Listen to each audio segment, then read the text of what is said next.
The MecaStack Material Database is the tool that you will use to view materials that are in the database, as well as add custom materials to the database. To access the database, go to Geometry and then Material Database. The first selection is the source for the database.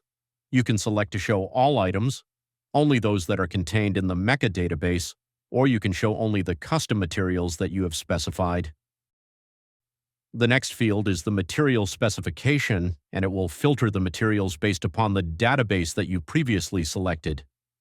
If you have the database selected as custom and you don't have any custom materials specified, then there will not be any items shown in the material specification list. Once a material is selected, you see all of the properties and data that exists in the database for that selection.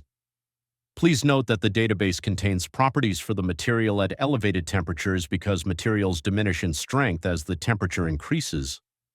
None of the fields are enabled because these are in the database and you do not want to change them permanently. There is a Notes button that you can click, and it will give you the source for the material data. Let's assume that the material you want to use is not contained in the database. You do have the option to add it to the database. First, click the Add New Material button. You must now specify the specification for the material, and it needs to be a unique name that is not already contained in the database. For this example, we will call the material BR549. Now we have a decision. We are going to manually enter the material properties, or are we going to base them upon another similar material?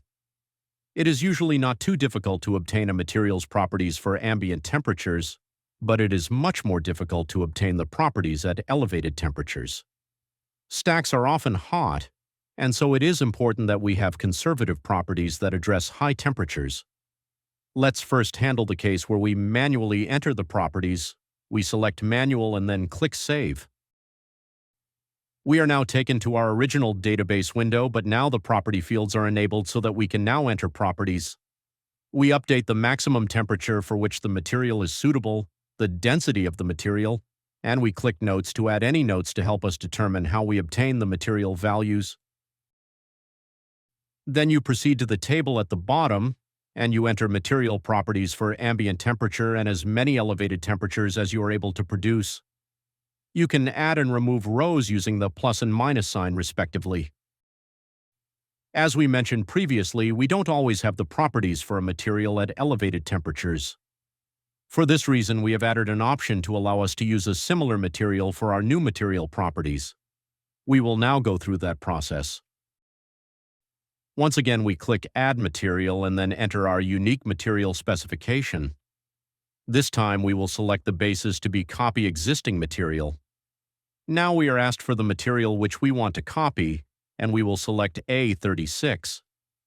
When we click Save, our table is filled in with all of the properties for A36. We can then either use these properties if we think they accurately represent our BR549 material, or we can modify them. This provides us with a good starting point that we can use for our material properties so that we are not starting with a blank page.